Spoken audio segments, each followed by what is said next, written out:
Wow, these revamped graphics look incredible. I wonder what the original graphics looked like. My God, my eyes! It's so bright! There's so much purple!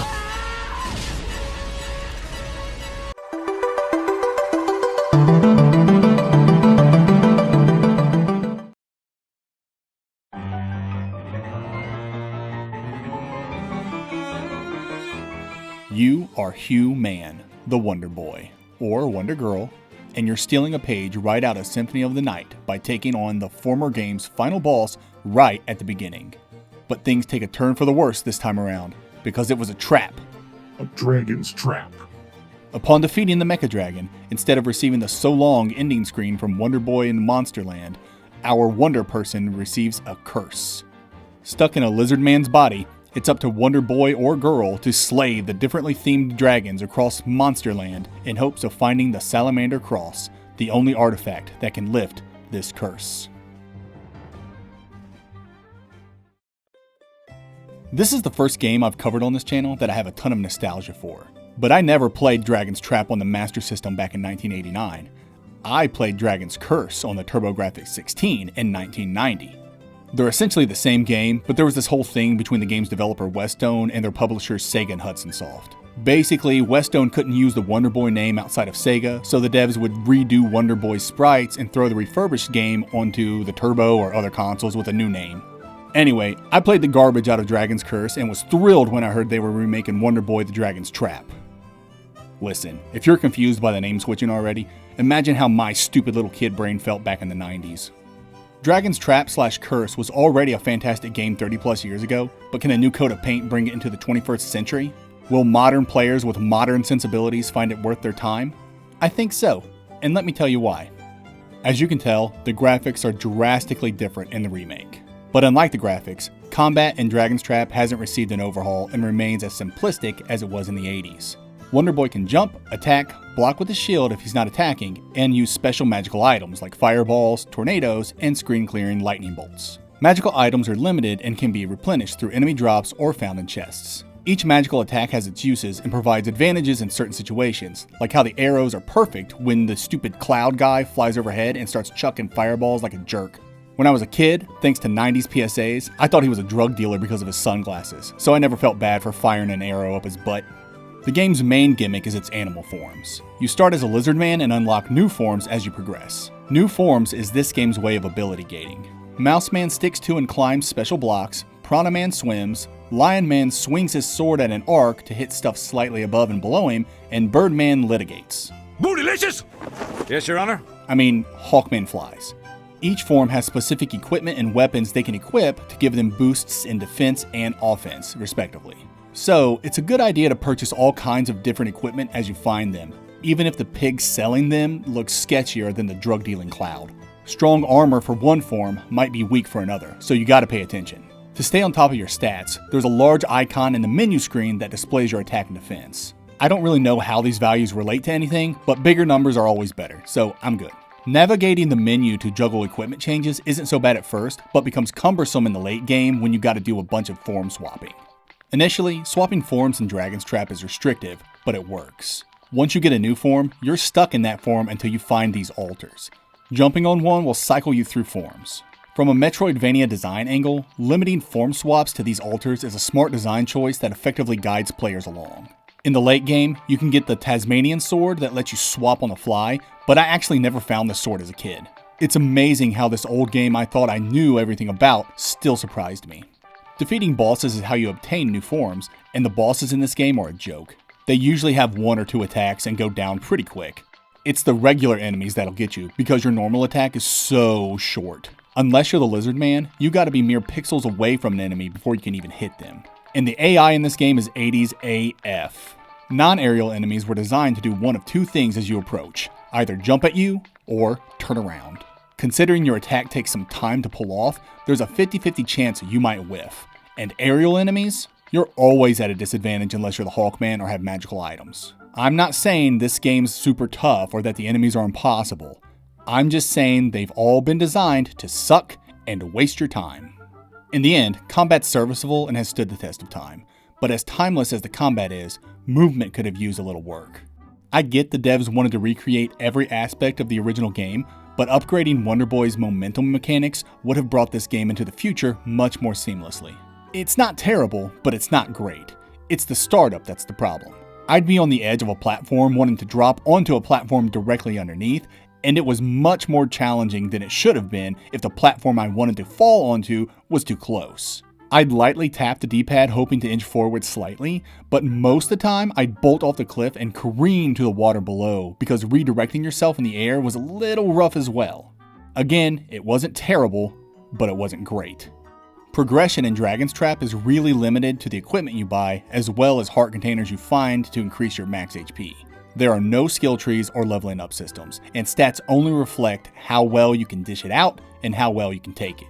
Very basic stuff here, but for a game that predates Symphony of the Night, it sure adds a lot of light RPG elements that went on to mold the Metroidvania genre. It's almost like Wonder Boy did it first, even down to starting the game with the previous game's final boss. One might argue that the Wonder Boy series is the true author to the Metroidvania namesake and not Castlevania. I mean, Simon's Quest came out in '87, 2 years prior, but that's not a true Metroidvania. There's no ability gating. Simon's Quest's influence on the genre is undeniable, but Wonder Boy is the true Vania in Metroidvania, not Castlevania. We have to fix this. We have to right this wrong. To correct this injustice, Metroidvanias will henceforth be known as Metroid Boys. Wonderoids. Ugh, that sounds like something you need a cream for. Screw it, we're sticking with Metroidvania. Like any good Metroidvania, exploration in Dragon's Trap is fun and rewarding. It's a fairly linear game and its map's pretty small, but what'd you expect from the first ever Metroidvania? Moreover, Dragon Trap's world is kinda bizarre. There are doors everywhere, and some function as teleporters. The world is interconnected and rewards backtracking once you unlock other forms, but it never circles back onto itself, so you get these weird return doors that teleport you back to the game's hub town. This makes locations feel disjointed, but I always imagined the world to be like Wonderland from Alice in Wonderland and believed nonsense was just part of this world's physics. And it's not like you want to backtrack each time you defeat a boss. The biomes are kinda plain. Most are flat fields you just run through with very little platforming, while others are just winding hallways. I'm not saying backtracking isn't fun and rewarding, it's just not the most exciting. As stated earlier, stores with equipment to buy, hidden heart containers, and chests are your main reasons to explore. The coolest part of Dragon's Quest is the entirely optional biome where you can pick up the 3 pieces of legendary equipment, the best sword, shield, and armor in the game. It's a short area, but such an awesome surprise for players who want to explore. For truly dedicated explorers, the remake even has a new use for the charm stones. Within Monsterland, there are 6 areas called the Unknown, and each area is a challenge for a specific form. I was able to find all but 2 of these new areas on my own. Piranha Man and Lion Man's areas eluded me. It was exciting to find these challenge areas. I had no idea Lizard Cube, the remake's developer, added new content, and I loved searching for them. The challenges weren't too bad, except for Lizard Man's and Mouse Man's. I was able to beat this game in 4 hours, and half of that time had to have gone to their stupid challenges, I swear. Completing a challenge nets you a charm stone, and gathering all 6 stones unlocks the privilege to buy the strongest sword in the game, which is a huge letdown because you've already beaten the game at this point, and there's nothing else to do. But hey, best sword, baby! Dragon Trap's atmosphere is interesting. Obviously I liked it and it's great, but there's a lot to unpack. One of the coolest features the remake has is the ability to switch between the remake's overhauled aesthetics and the originals with the click of a button. It's addicting to toggle between the two on the fly, and I found myself doing it in every screen I entered, just to see how much more visual detail Lizard Cube added. As you'll discover, they put a ton of love and effort into this remake, considering the source material was pretty threadbare with its environments. There's a lot of blank openness in the original, and the original devs seemed to think brightness was a personality trait, which I guess it was in the 80s. Of course, this openness was due to hardware limitations, but Lizard Cube went hard to improve the biomes, adding things like imposing statues and pirate ships when originally these backgrounds were just blank. The liberties they took and the creativity on display throughout your journey are phenomenal and all welcome additions. I can't think of a single thing they didn't improve visually. Audibly is a different story. This is just me talking, but I preferred the original's cheery and upbeat chiptune tracks. The reworked music is outstanding and adds a lot to each biome's atmosphere, but I miss my beeps and boops. Thankfully, you can also switch the sound on the fly. Lizard Cube really thought of everything. That all being said, the atmosphere in the remake is far superior to the originals, but how could it not be? As for assessing the remake's atmosphere holistically, Lizard Cube's style hits a home run. The character and enemy designs are faithful yet improved, the animation and hand-drawn style is top-notch, and the fun little details they added were much appreciated. Like these marshmallows roasting over a lava pit. You didn't think we'd notice, but we did. Dragon Trap's narrative, much like its combat, is simplistic. It does its job in setting up the story and providing character motivation. Would I have liked some explanation on some things? Sure, like why is there an Edo period style Japanese castle underground? Or why is there a random door floating in the sky? Obviously, these can easily be explained away with a simple, because that's how Monsterland is, and to that I say, fair enough. That's how I handled it when I was younger. There's nothing wrong with a little mystique, and it's these specific oddities that captured younger Luke's attention and made me fall in love with this game. Do I have any critiques? From a Metroidvania design stance, not really. Dragon's Trap nails everything a Metroidvania needs to nail. I'd have liked the Charm Stones to have led to an alternate ending, or more content, or intrigue instead of just a sword I didn't need. And speaking of swords, a hint on the magical saber would have been nice. This was the most satisfying part of the original Dragon's Trap, second being using Hawkman to fly over everything as you backtrack. That's still amazing to this day. Anyway, finding the magical saber and discovering how to use it blew my little mind as a kid. Honestly, it's not hard to figure out how and where to use it. The only thing I'd add to make it more impactful would be to have some sort of setup.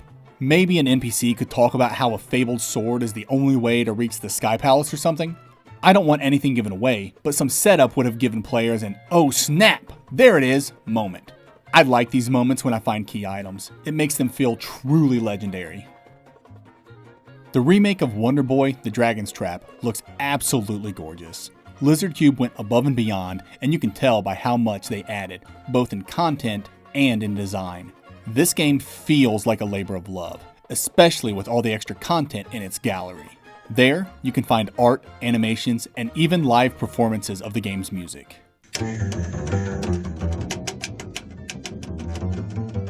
This remake isn't just a game, it's a passion project and a love letter. Metroidvania fans will appreciate its ageless exploration, and this might be the perfect Metroidvania starter for newcomers, which makes sense because it is one of the originals. The combat's a little dated with its wonky momentum mechanics and with its magical attacks being limited to pickups, but the experience is so short it's tough to complain. Would I recommend the remake of Dragon's Trap? You betcha. Heck, I'd recommend the original on the Master System, given you bring a pair of sunglasses to protect your corneas from its garish graphics. I guess that explains the cloud's shades.